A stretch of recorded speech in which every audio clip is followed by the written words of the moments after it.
Whenever you are ready, you may begin. Okay.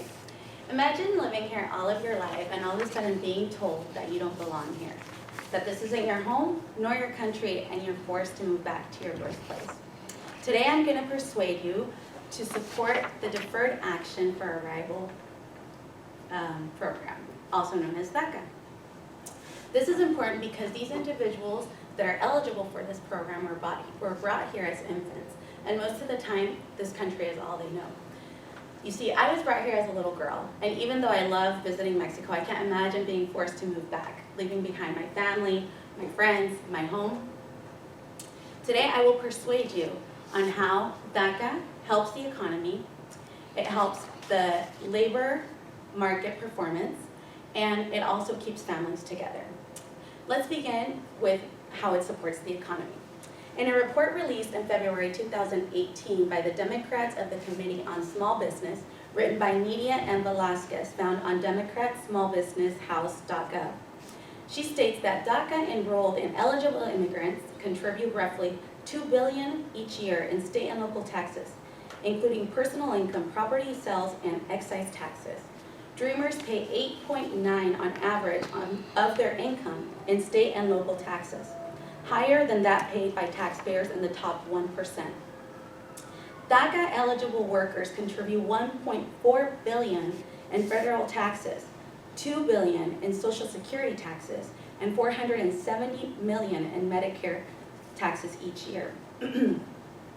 Also, in a report released by the AmericanProgress.org in 2017 titled DACA Recipient Economic and Educational Gains Continue to Grow, they state that data illustrates that DACA recipients continue to make positive and significant contributions to the economy, including earning higher wages, which translates into higher tax revenue and economic growth that benefits all Americans. In addition, DACA recipients are buying cars, purchasing their homes, and even creating new businesses. The survey's results also show that at least 72% of the top 25 Fortune 500 companies employ DACA recipients. Moreover, 97% of respondents are currently employed or enrolled in school. DACA recipients pay taxes, which help fund local programs. They pay for medical and law enforcement programs as well, public parks, roads, even health care.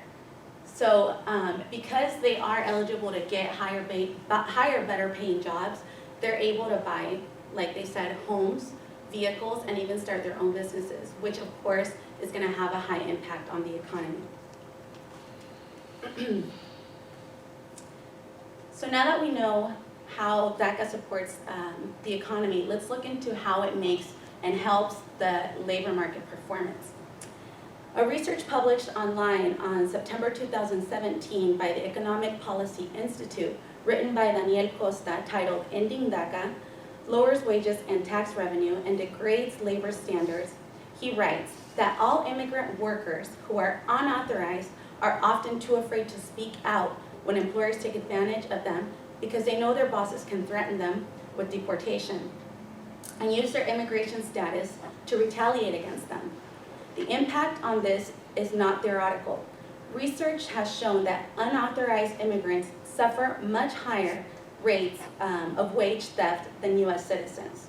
The reasonable fear of unauthorized workers keeps them docile and quiet, which in turn diminishes the bargaining power of Americans who work alongside unauthorized workers. When approved for DACA, these individuals enter the work field, with a lot more motivation, and they enter and try to get the best of the jobs. Their experiences and education allow them to apply and be hired by some of the top-rated companies in our country.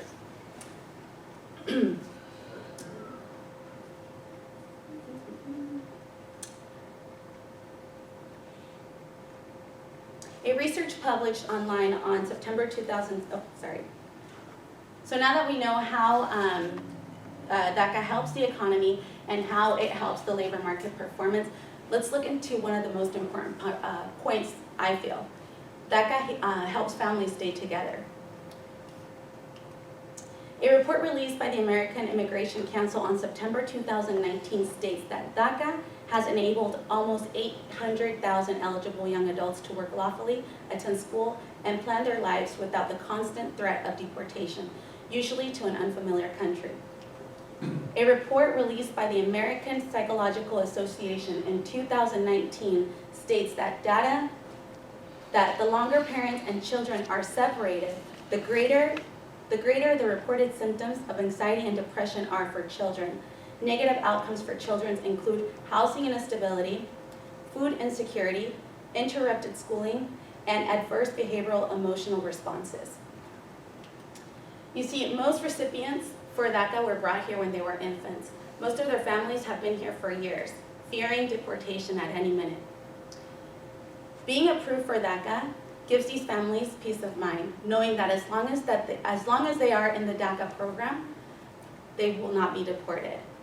They will be able to raise their kids and keep their families together. So now we know how DACA helps the economy, how it helps the labor force, work program, and also how it keeps families together. I ask you now that you reconsider who you're going to vote for in the 2020 elections. And also, let's keep in mind that this country, what makes it great is the cultural diversity. So let's support DACA. This way, future generations can enjoy what we get to enjoy right now. Thank you.